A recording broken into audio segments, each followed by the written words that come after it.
Bien-aimés, je suis vraiment heureux de partager avec vous une bouchée de la parole à la table du Seigneur. Alors, le titre de notre bouchée aujourd'hui, c'est « Prendre part à l'évangile ». Alléluia. Béni soit le nom du Seigneur. Bienvenue à la table du Seigneur. Yeah!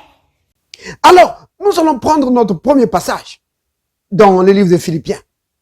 Philippiens chapitre 1, à partir du verset 3. Voici ce que disent les Écritures. Je rends grâce à mon Dieu de tous les souvenirs que je garde de vous, ne cessant dans toutes mes prières pour vous tous de manifester ma joie au sujet de la part que vous prenez à l'évangile depuis le premier jour jusqu'à maintenant. Alléluia. Vous entendez ça? L'apôtre Paul, il avait prêché à ses bien-aimés. Alors il dit qu'il ne cessait de rendre grâce, de se réjouir, de penser combien ses bien-aimés, après avoir entendu l'évangile, dès le premier jour qu'ils ont entendu l'évangile, ils ont décidé de prendre part à l'évangile. Oui, et ça réjouissait le cœur de l'apôtre Paul. Prendre part à l'évangile, que ses enfants dans le Seigneur prennent part à l'évangile. Oui, bien-aimés, quand nous venons au Seigneur, nous ne venons pas pour chômer, nous ne venons pas pour être des spectateurs. Nous venons pour prendre part à l'évangile. Vous comprenez? C'est vraiment important que quand tu viens au Seigneur, le jour où tu te donnes à Christ, maintenant, tu dois prendre part à l'évangile. Tu ne dois pas juste être là en train de regarder les gens. Il y a des acteurs et toi tu es là en train d'observer. Non, tu dois prendre part à l'évangile. Tu es appelé à prendre part à l'évangile. Il n'y a aucun spectateur. Dieu n'a pas prévu de place pour les spectateurs dans le corps de Christ. Dans le corps de Christ, chaque membre est actif. Vous comprenez, bien-aimés? C'est vraiment important. Tu dois le réaliser. Et ces bien-aimés, ils l'ont réalisé très tôt. L'apôtre Paul dit que dès le premier jour, ils ont commencé à prendre part à l'évangile. Vous comprenez? Maintenant, qu'est-ce qu'ils faisaient? Par exemple, pour ces bien-aimés ici, eux, ce qu'ils faisaient, l'apôtre Paul l'explique, ils faisaient beaucoup de choses, hein, mais entre autres, au chapitre 4, au verset 14, l'apôtre Paul explique que ces bien-aimés ont décidé d'être des partenaires avec l'apôtre Paul dans l'évangile. Alors, ils soutenaient l'apôtre Paul avec tout ce qu'ils avaient. Ils soutenaient l'apôtre Paul dans les prières. Vous comprenez? Prendre part à l'évangile. Bien sûr, si certains vont dire, mais frère, moi je ne suis pas prédicateur. Il ne s'agit pas simplement de prêcher l'évangile. Vous comprenez? Nous pouvons prendre part à l'évangile de différentes façons. Mais en tout cas, tous les enfants de Dieu sont appelés à prendre part à l'évangile. Vous comprenez, bien-aimés? Pour les bien-aimés ici de Philippe, alors l'apôtre Paul dit ceci, dans Philippiens 4, au verset 14. Il dit ceci. Cependant, vous avez bien fait de prendre part à ma détresse. Vous le savez vous-même, Philippiens, au commencement de la prédication de l'évangile, lorsque je partis de la Macédoine, aucune église n'entra en compte avec moi pour ce qu'elle donnait et recevait. Vous fûtes les seuls à le faire, car vous m'envoyâtes déjà à Thessalonique et à 2 reprises de quoi pourvoir à mes besoins. Vous entendez ce qu'ils faisaient, ces gens? C'était des partenaires dans l'évangile avec l'apôtre Paul. Donc, vous voyez, bien aimés, les gens voyaient l'apôtre Paul. Quand nous lisons l'apôtre Paul à tel endroit, l'apôtre Paul dans tel voyage. Mais il y avait des bien-aimés. L'église de Philippe, donc ce qu'on appelle les Philippiens, c'est eux qui soutenaient le serviteur de Dieu. pour qu'il aille annoncer l'évangile. Donc, il soutenait, il participait à l'évangile financièrement, mais pas seulement. Vous comprenez? Il y a plusieurs façons de participer à l'évangile. Le Seigneur nous appelle à cela. Pour que l'évangile se répande. Il y a ceux qui participent à l'évangile dans la prière. Il y a ceux qui participent à l'évangile en allant évangéliser. En allant évangéliser. Dans ton quartier, tu évangélises. La participation à l'évangile, c'est quelque chose de tellement important. Maintenant, beaucoup d'enfants de Dieu sont juste des spectateurs. Parce qu'ils ont peur. Certains parce qu'ils ont peur de le faire. Parce qu'ils se regardent à eux-mêmes, ils disent, mais je ne suis pas digne. Je ne sais pas comment faire. Vous voyez? D'autres, c'est parce que on leur a tellement montré combien ils n'étaient pas encore arrivés à la maturité. On leur a montré comment leur faiblesse. On leur a montré tellement leur faiblesse qu'ils ont la conscience de leur faiblesse. Alors, ils se disent, mais je suis tellement faible, j'ai tellement de défauts, j'ai tellement de faiblesses, mais comment je peux aller prêcher l'évangile? Comment je peux aller évangéliser? Comment est-ce que je peux participer à l'évangile? Vous voyez? Donc, dans plusieurs cas, la raison pour laquelle les enfants de Dieu ne participent pas à l'évangile, c'est parce que la foi est bloquée. La foi est entravée par toutes ces choses dont je viens de parler. Et d'autres, c'est à cause de l'ignorance. Ils ne savent pas qu'ils doivent participer à l'évangile. Ils pensent juste, oh, moi je viens juste écouter. Il reste là juste comme spectateur. Et après il rentre chez lui. Et vous voyez, il vit juste une vie vraiment, égoïste. Il ne regarde qu'à lui-même, à sa famille, à sa femme, à ses enfants. C'est tout. Mais non, tu dois prendre part à l'évangile. Tu dois prendre part à l'évangile, bien-aimé. C'est vraiment important. Maintenant, dans tout ce que je viens de dire, bien-aimé, un des grands freins, ou je veux plutôt dire le grand frein, ce qui empêche vraiment les enfants de Dieu de prendre part à l'évangile, c'est la conscience du péché, la conscience des faiblesses. Vous voyez? Donc, on est tellement conscient de nos faiblesses qu'on se dit, mais non, je ne suis pas encore arrivé, je ne suis pas encore prêt. Vous voyez? C'est pourquoi l'apôtre Paul dit ceci à Philémon. Donc, si vous prenez le livre de Philémon, il n'y a qu'un seul chapitre.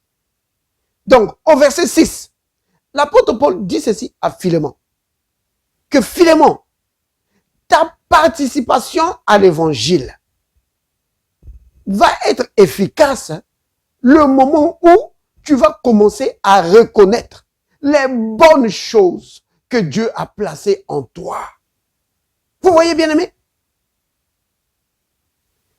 Commence à reconnaître les bonnes choses que Dieu a placées en toi. De quoi suis-je en train de parler là? Je parle de quoi? Je parle de la nouvelle création en Christ. Que sache que le jour où tu as cru en Christ, tu es devenu une nouvelle création. Voici ce que disent les Écritures. Dans 2 Corinthiens, chapitre 5, à partir du verset 17. Si quelqu'un est en Christ, il est une nouvelle créature, une nouvelle création. Les choses anciennes sont passées. Voici, toutes choses sont devenues nouvelles. Vous entendez ça? Que le jour où tu as cru en Christ, le jour où tu as reçu le Christ, Dieu a mis de nouvelles choses en toi. Tu es devenu une nouvelle création. C'est pas physiquement, spirituellement. En toi. tu es devenu une nouvelle création en Christ. Maintenant, la Bible dit ceci, au verset 18. Donc, c'est toujours 2 Corinthiens, chapitre 5. Mais non, verset 18, il est dit, et tout cela, toutes ces nouvelles choses que Dieu a placées en toi, il dit, tout cela vient de Dieu. Vous entendez? Que des nouvelles choses que Dieu a placées en toi, des nouvelles capacités que Dieu a placées en toi. Comment ça? Par le Saint-Esprit. Parce que souvenez-vous, bien-aimés, que la façon de Dieu de faire les choses, c'est qu'il met sa vie en toi, le Saint-Esprit en toi. Le Saint-Esprit communique la nouvelle vie en toi, il te communique les capacités de Dieu. Il répand l'amour de Dieu dans ton cœur. Oui. Donc, il a mis de nouvelles choses en toi. Maintenant, tu dois découvrir ces choses. Oui. C'est cela qui va faire que tu puisses grandir. Tu dois découvrir ta nouvelle identité. Ne te définis plus selon ton ancienne identité. Non. Quand tu es en Christ, tu as une nouvelle identité. Tu as de nouvelles capacités. Et si tu veux bénéficier de ces nouvelles capacités, tu dois commencer à les reconnaître. Comme quoi, par exemple? Comme l'amour divin. Ne passe pas ton temps à demander à Dieu l'amour divin. Commence à reconnaître que Dieu t'a donné son amour. Romains 5, verset 5 dit, l'amour de Dieu a été répandu dans nos cœurs. Comment ça? Par le Saint-Esprit qui nous a été donné. Donc, quand tu as reçu la vie de Dieu, l'amour de Dieu a été répandu dans ton cœur. Alors, reconnais cela. Dis merci Père de m'avoir donné ton amour. Oh, l'amour divin est en moi. Je marche dans l'amour divin. Commence à reconnaître ça. Alors, tu vas le voir, que tu vas marcher dans cet amour. Dieu t'a donné ses capacités. Oui, il t'a donné ses capacités. Donc, quand tu vas commencer à reconnaître toutes ces bonnes choses que Dieu a placées en toi, toutes ces nouvelles capacités que Dieu a placées en toi, alors, selon Philémon 1, 6, tu vas voir que tu vas prendre part à l'évangile d'une manière beaucoup plus efficace. Oh, béni soit le nom du Seigneur. Alléluia. Maintenant, bien-aimés, pourquoi est-ce que c'est important de reconnaître les bonnes choses que Dieu a placées en nous? C'est parce que quand tu reconnais les bonnes choses que Dieu a placées en toi, alors ta foi va être libérée de toute entrave. Oui, ça va tellement booster ta foi, ça va tellement fortifier ta foi que tu vas bondir. Oui, tu vas te mettre à l'œuvre pour participer à l'évangile. Mais si tu regardes, oh, il y a ceci qui ne va pas, il y a ceci qui ne va pas, oh, je ne suis pas encore arrivé. Bien-aimé, ta foi va tellement être emberlificotée, ça va tellement être bloqué, verrouillé, que tu ne sauras participer à rien du tout. Oui, tu seras juste un spectateur. Vous voyez,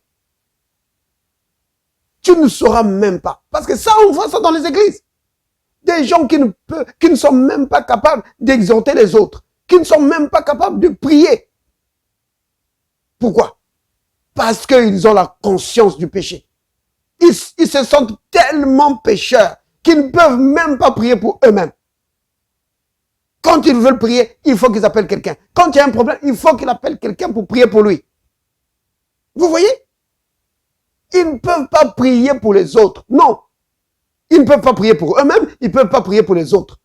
Parce qu'ils ont tout le temps la conscience du péché, qu'eux, ils ne sont pas encore arrivés.